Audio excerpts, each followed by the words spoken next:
and stuff. Can you say a couple words for us? Yeah, hi, I'm really pleased to be here. This beautiful room, these fine people. I'm looking forward to externalizing the ideas in my brain. We can't wait. We're looking good over there? Yeah, that's good. Okay. So, what was the first moment in which you discovered nature in the way that you see nature now? Well, it might even be a little embarrassing to say, but I was a 25-year-old materialist anthropologist working in the Amazon with indigenous people on doing a study of their land rights and human rights situation, and studying how they used the forest. The point was to try to argue against the World Bank and show that these people actually knew how to use their resources. And so right in the middle of this rational material study, these Amazonian Indians, the Shaninka people, told me that if I really wanted to understand how they understood nature, I had to drink this hallucinogenic plant brew called ayahuasca, which they call the television of the forest, which allows one, they said, to learn things. So I did, and I saw all these images during my first experience, and one of the central images was the veins of a human hand flashing back and forth with the veins of a green leaf, like this. And I could see at that moment that what I was being shown was that a human body and a plant and all the life forms on this planet are made of the same stuff, and that it is actually literally true. I'd always thought that we human beings were somehow above plants and animals, and that plants were just material objects. And it was the day following this experience, after all the visions had subsided, I went down to the river and picked up a leaf of a bush and held it up to the sunlight, and I could see that it was exact. It was just like the pattern of my own skin. And so the experience with these rainforest Indians was like an antidote to the anthropocentrism of anthropology. And I realized that I was fully part of nature. It was like a reconciliation after 25 years of existence.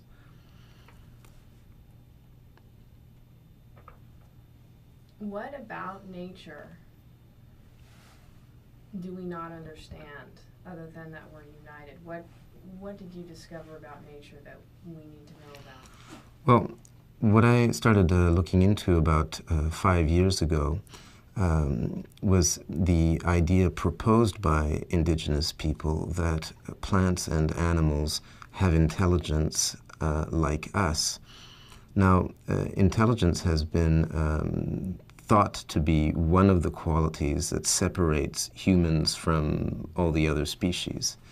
But animist, indigenous, shamanic peoples have been claiming for thousands of years, in fact, that that is not the case, and that these other species are minded just like we are. In other words, that they can gauge their circumstances and gather in information and then make decisions about it. They can have knowledge. Well, that's not how I was brought up, thinking about blades of grass and carrots and bacteria.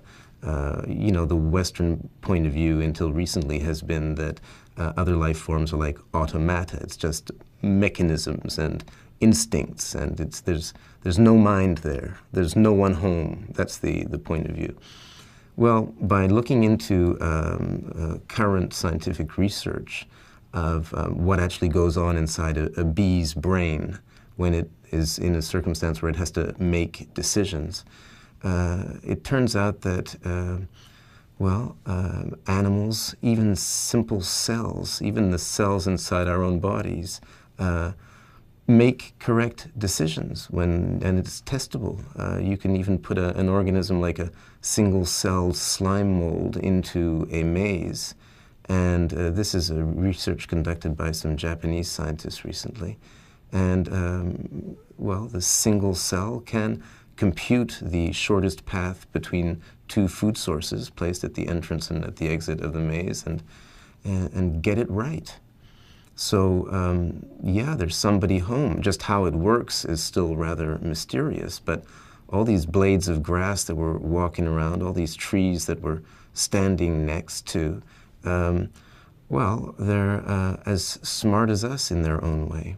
And actually, what one finds, if you look into the molecular detail of it, of a tree, for example, for it to actually send its roots down and then deploy its leaves correctly to gather a maximum amount of light, it has to assimilate information and then respond on the whole plant level. And it does this with cell-to-cell communication using molecular and electrical signals, some of which are identical to the ones used by our own neurons.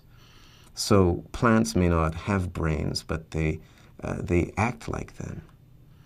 My brain is, the neurons in my brain, so that we can have this conversation, are sending one another very similar signals that what a blade of grass does just to go about its business of being a blade of grass. And for the camera, just to help people more illustrate this, and can you tell us another example of intelligence in nature? Maybe two, because I know from reading your book you have a few, more than a few, that you'd like to share with us. There's a parasitic plant called dodder, and it moves around and lives off other plants. It doesn't give off roots or anything. And the way it does this is it wraps around plants and then sends feelers into the plants and gauges their nutritional quality. And it's immediately faced with the should I stay or should I go? And well, botanists have discovered that dodder makes correct decisions. And this can be measured by studying just what is the nutritional quality of the plants that it's parasiting. And that its foraging strategies have the same mathematical correctness as those of animal foragers. But dodder does this without a brain. So somehow within this vegetal organism, there's a way of going into the world, extracting information, and then reaching somehow a decision that is then enacted at the level of the whole organism.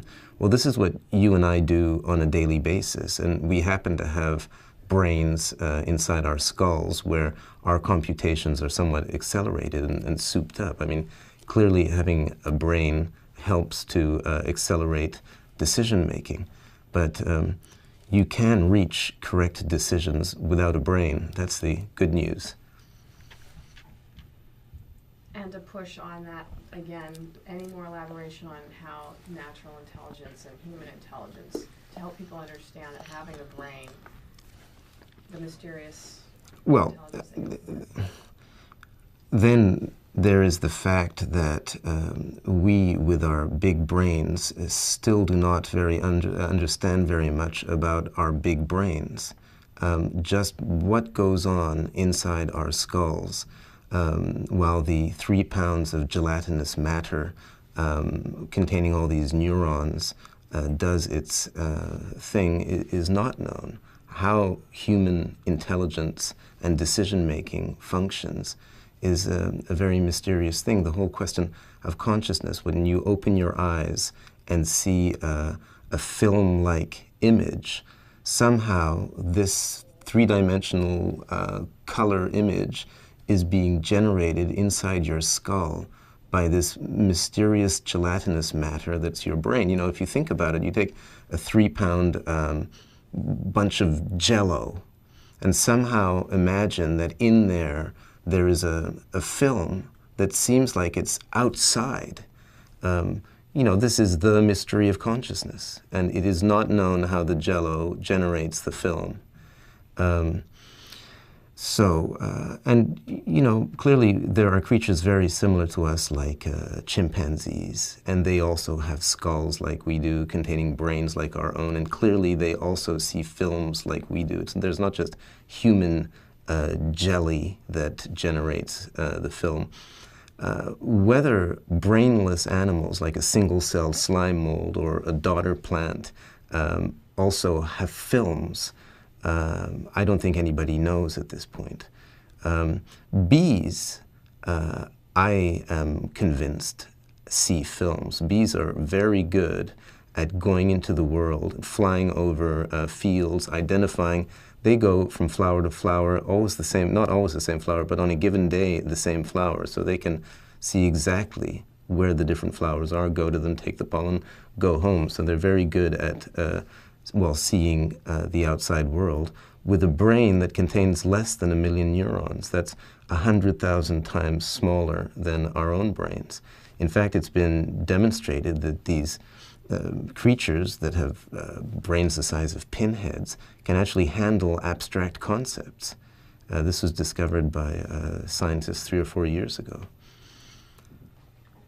So let's talk about intelligence and our relationship to nature. Why do you think, or first of all, do you think that humanity, in the sense of the Western civilization, is living in balance with nature? Well, no, but there might be a reason for it. Now, this is speculation, but I'm willing to do it because the question is a valid one. It would seem that there's a branch of humanity that got pushed to separate itself in its mind from nature, place itself above nature in its mind, and then rush towards technology and the domination of other species. And I'd say that we Westerners have been charging down this path for, say, about 2,000 years. I'm simplifying.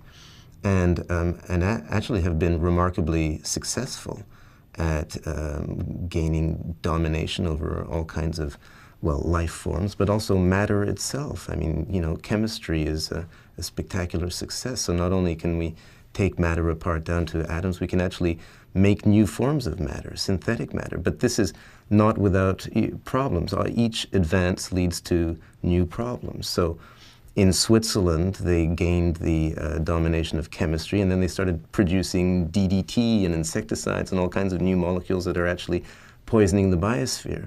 So each advance leads to new problems, and now we have to figure out solutions to the problems that we've created. I think that this is all somehow moving forward. It seems that we're gaining more and more knowledge while generating more and more problems. And I think we're going to have to think ourselves out of the mess we're in. But actually, being out of balance is can be seen in a long-term process as part of moving forward and regaining balance. It's like walking.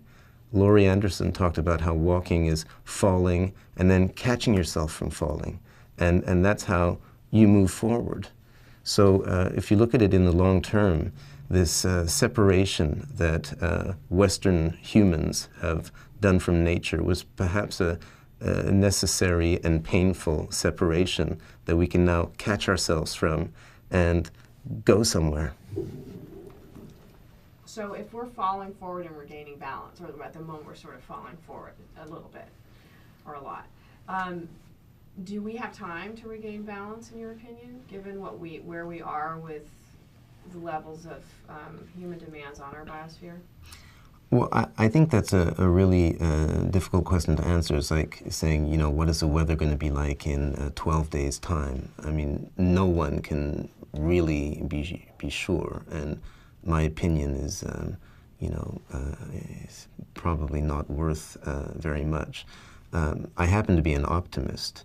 I also think that we have the tools at hand. And when I say we, I mean human beings in general. In other words, there's a lot of wisdom in other cultures about how to actually be in balance, how to listen to nature, how to communicate with it, how to live with it. And I think that human beings are pretty smart creatures, very flexible, very resilient, and they can recover from the brink of disaster and survive the direst circumstances. So, yeah, I remain optimistic that we can, and I don't think we're on the brink of disaster just yet, though, of course, the world could blow up in an atomic war in a minute's time. And, but I think that what life shows us is that life deliberately puts risks in there. Serpents that can kill you. You have to, if you're going to be a surviving being, you have to be aware of the risks. It's almost as if life deliberately puts problems in there so that we have to pull ourselves up by our bootstraps. And I think that we are the symbolic species, the species that is best at having ideas and dreaming up solutions. And so it's our fate to have to use our consciousnesses and talk to each other, get over our differences, and think our way out of this. And I find that an exciting challenge, and yes, I'm willing to bet that we'll still be here in 1,000 years. So having lived down with the Peruvian Amazon people and probably many others, how, for the camera, since you already know all this, but most people don't, what do they have to teach us? Well, I think the clearest thing is that other species, plants and animals, are sentient and intelligent, and it is possible to listen to them, to learn from them, and actually even to communicate with them. And this may sound a little esoteric, but it would seem that in altered states of consciousness, it is possible to open up channels of communication with ants, jaguars, tobacco plants, and so forth. So it's not just that there's specific information, it's that there's a whole way of knowing which is about communicating with nature and negotiating with it. We depend on the other species because we eat them to live. So we're in a web with these other species, and it's got to be give and take. And give and take is modulated through a conversation. You can't just sort of say nature is dead and use it and use it and use it. You have to be able to communicate with it. And these people know how to do that. Now, obviously, taking the post-industrial world and shamanizing it and having shamans in the post-industrial world continue to negotiate with nature so that we can survive and nature can survive too is going to be a daunting task. But, you know, it's a challenge. When you're talking to plants in regards to medicine, I know I've read in your books about that. Can you share just what plants have to say, or what the method of communication is about healing? Yeah, well, so this is one of the mysteries that you run into as an anthropologist when you work with indigenous Amazonian people, is that when you ask them how they know about the medicinal properties of plants, they say, well, knowledge about plants comes from the plants themselves. And what happens is that our ayahuasquero, tabaquero shamans take plant mixtures, and then in their visions, they communicate with the essences of different life forms, including plants, and that's where they get the information from. It took me about a decade just to actually be able to stand in front of that statement and take it at face value and try to scratch my head and think about it. What could it mean? After looking into it for 10 further years after that and seeing that actually it was a factual statement, at that point, slipping into indigenous logic, the question that came to my mind was, well, what's in it for the plants? You know, okay, so plants are communicating to people and imparting all this information about healing and about how to live properly and so on. Why are they doing this? You know? So I asked a series of indigenous shamans in 2001 and 2002 this question. I traveled around the Peruvian Amazon and visiting different indigenous societies and speaking with specialists, and would pull out this question: what's in it for the plants? And oddly enough, the answer that these different people gave was the same, and it was, plants have been around a lot longer than we have, and they care for us like grandparents care for grandchildren. They can't say no when we go to them and ask for something, and especially for healing and information that will be good for life. So they like to help us. It's a pleasure for them to serve and to be used as medicines and as sources of information.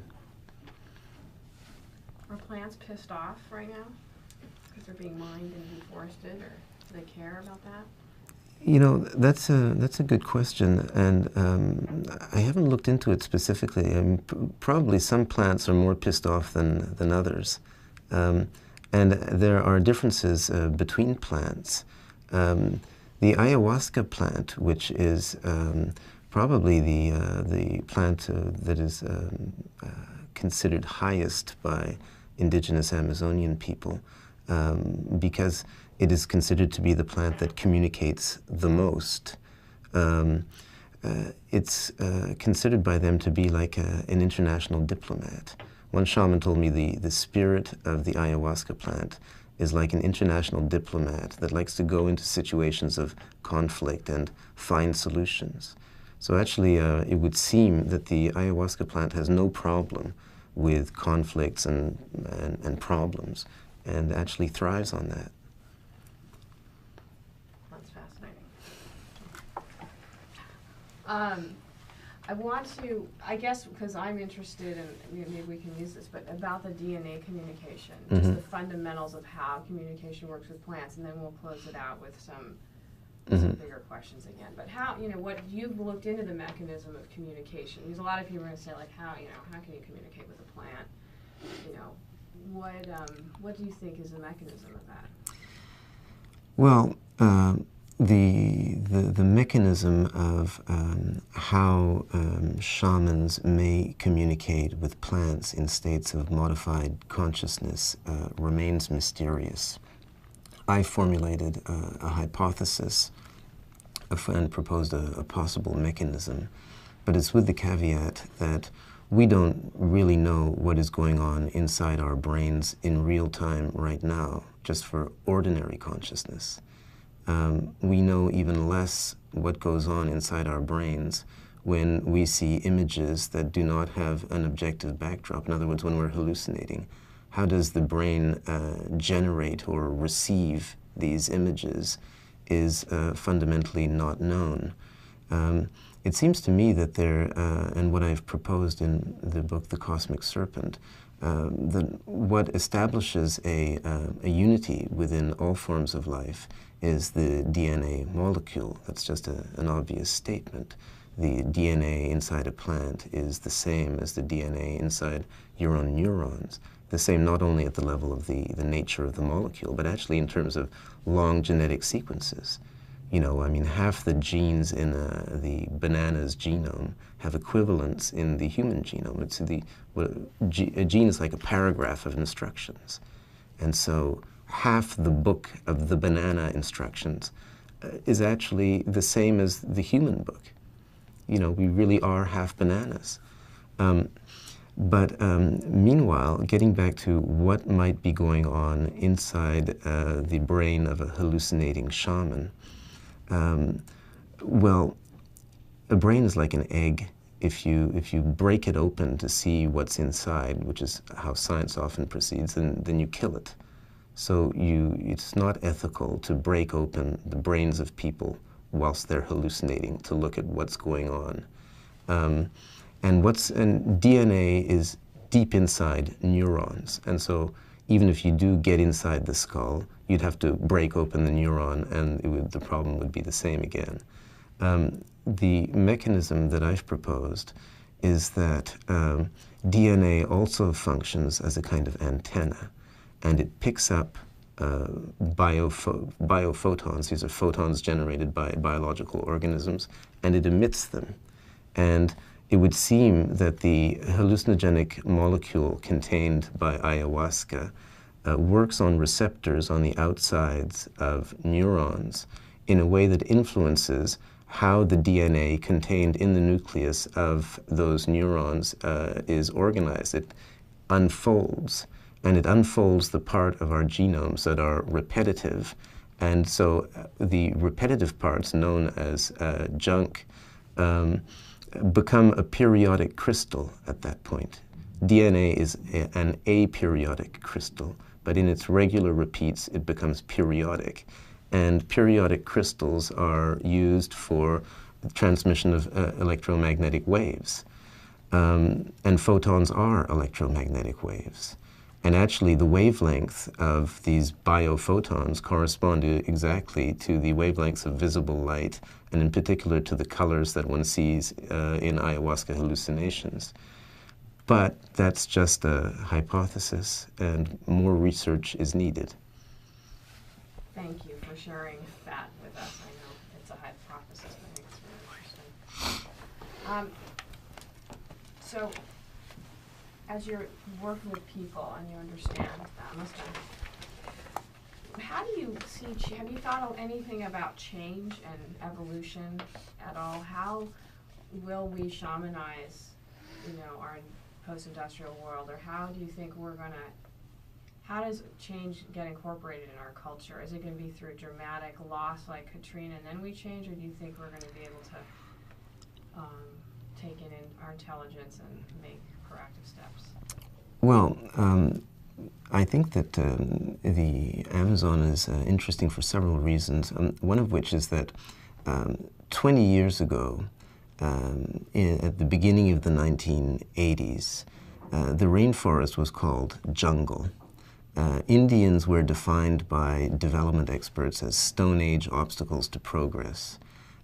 Going in there and cutting everything down and then putting cow pastures was called development.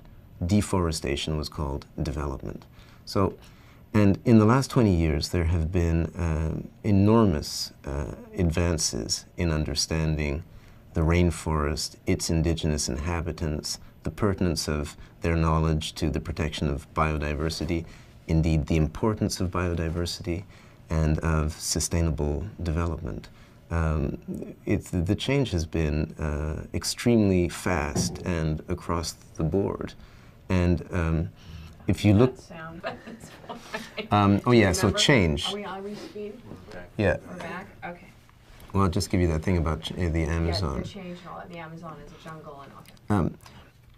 There have been huge and positive changes in the last 20 years in the Western understanding of the Amazonian rainforest and its indigenous inhabitants.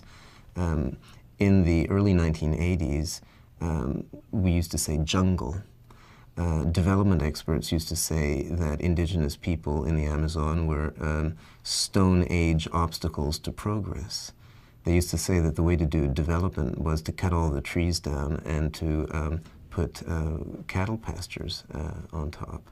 And so deforestation was called development. It was a strange world, the 1980s. But suddenly, there was very rapid change. And the world woke up, but there was no disaster that prompted it. It just became currency among development experts, ecological activists. Suddenly, everybody realized, yeah, the Indians, it's not about the Stone Age in the past, it's about the future. It's about biodiversity and sustainable development. And the rainforests are important for the balance of the planet. And we're all in this together. This was the late 80s, early 90s, and the big get-together in Rio in 1992 kind of crystallized it.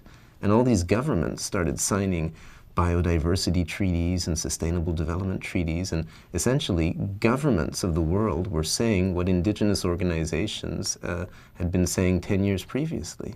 I mean, I don't know of such rapid historical change. So if you look at that trajectory, and meanwhile, indigenous organizations in the Amazon have gone from strength to strength. Their main problem has been their successes, all the money pouring in, and it's led to corruption, and things aren't simple. But if you compare the situation of indigenous Amazonian people now to what it was 20 years ago, 20 years ago they seemed like they were about to disappear. They had to rise up and fight. It was their last stand, in fact. And now their populations are coming back. Families have 6 or 7 kids. They're getting strong again. So if that is a gauge of how things are going, in fact, there's been an exponential improvement.